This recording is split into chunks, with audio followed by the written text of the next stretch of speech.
Saudara dan saudari terkasih, Injil kita hari ini diambil dari Injil Markus bab 6 ayat 30 sampai 34. Kemudian rasul-rasul itu kembali berkumpul dengan Yesus dan memberitahukan kepadanya semua yang mereka kerjakan dan ajarkan.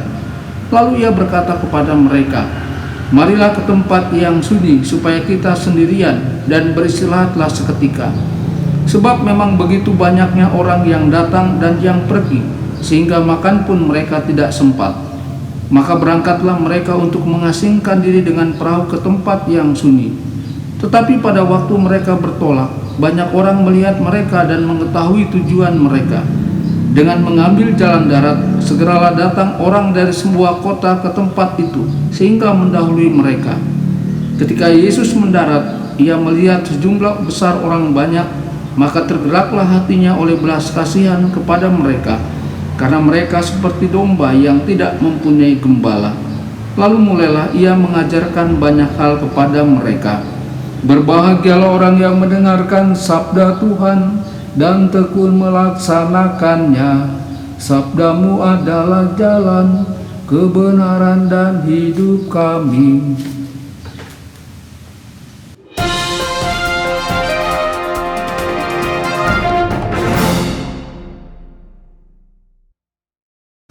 Saudara dan saudari terkasih dimanapun Anda berada, jumpa lagi dengan saya Romo Tedens dalam saluran Warta Kabar Sukacita. Semoga Anda semua tetap dalam keadaan sehat dan bahagia. Injil kita hari ini diambil dari Injil Markus bab 6 ayat 30 sampai 34. Injil hari ini sangatlah berbeda dengan Injil kemarin. Injil kemarin merupakan perjamuan kematian yang Herodes inginkan bersama kerajaannya yang agung di istana ibu kota, yakni Yohanes Pembaptis dibunuh. Dalam Injil hari ini adalah perjamuan kehidupan yang Yesus adakan bersama orang Galilea yang lapar di gurun.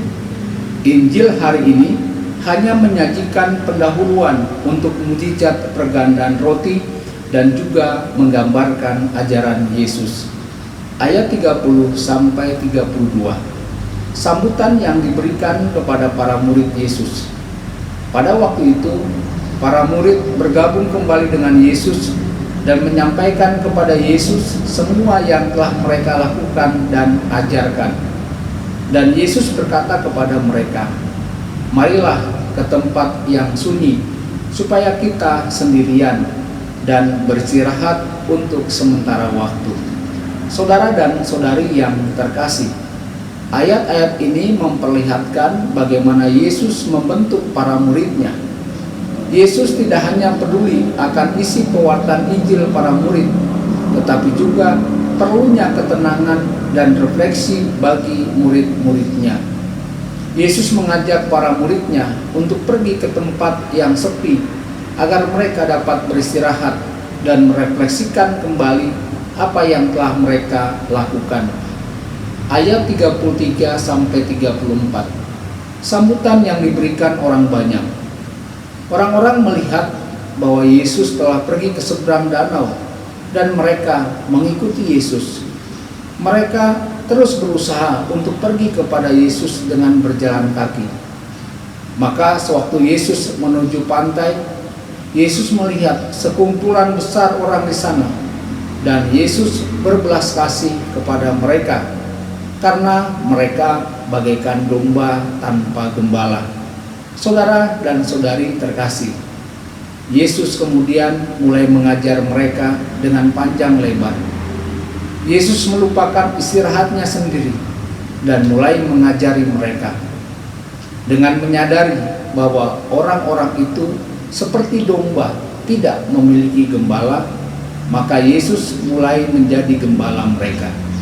Saudara dan saudari, seperti pemazmur katakan, "Tuhan adalah gembalaku, takkan kekurangan aku.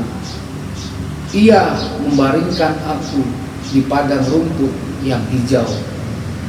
Ia membimbing aku ke air yang tenang. Ia menyegarkan jiwaku. Ia menuntun aku di jalan yang benar, Sekalipun aku berjalan dalam lembah kekelaman, aku tidak takut bahaya, sebab Engkau besertaku. Gadanmu dan tongkatmu yang menghibur aku.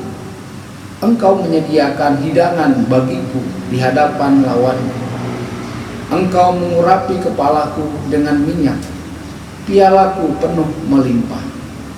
Saudara dan saudari terkasih, Yesus ingin beristirahat bersama para muridnya, tetapi kepedulian untuk menanggapi kebutuhan orang banyak itu mendorongnya untuk tidak lagi beristirahat. Saudara dan saudari terkasih, hal serupa juga terjadi sewaktu Yesus bertemu dengan wanita Samaria. Para murid pergi untuk mengambil makanan. Sewaktu mereka kembali, mereka mengatakan kepada Yesus, "Guru, makanlah sesuatu." Tetapi Yesus menjawab, "Aku mempunyai makanan yang tidak kamu ketahui."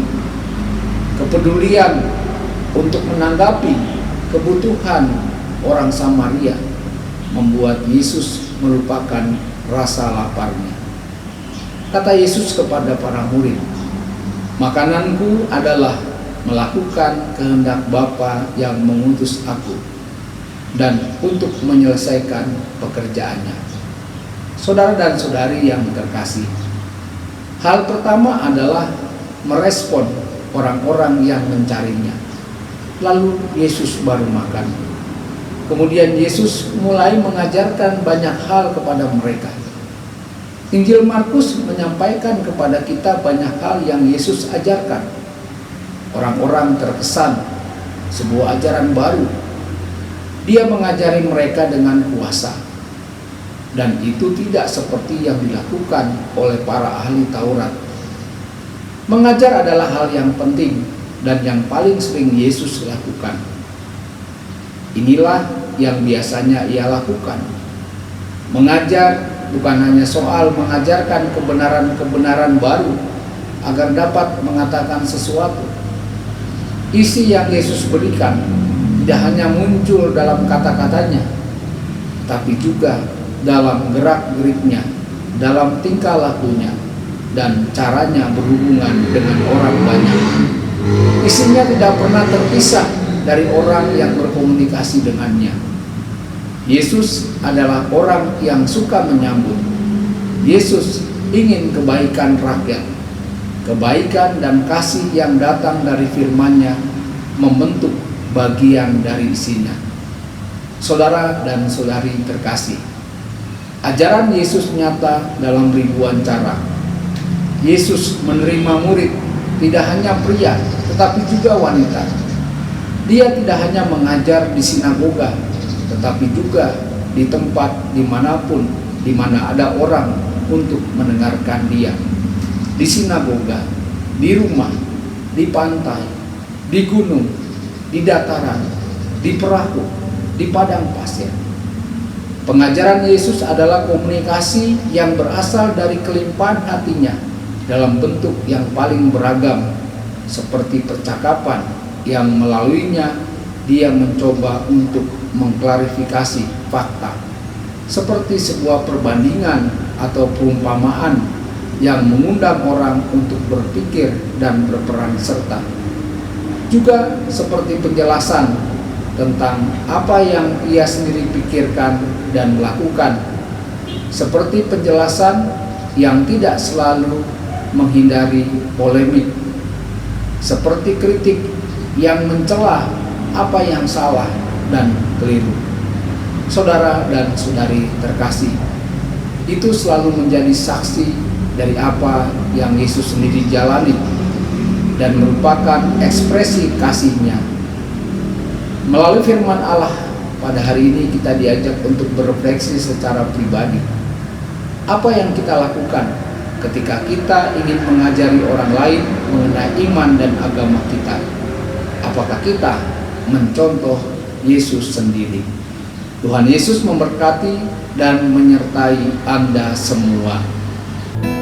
Sabda Allah adalah kebenaran, Sabda Allah adalah kehidupan.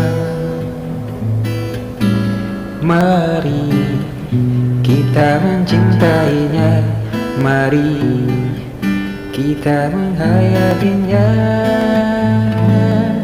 Ya Tuhan yang ku muliakan, sabda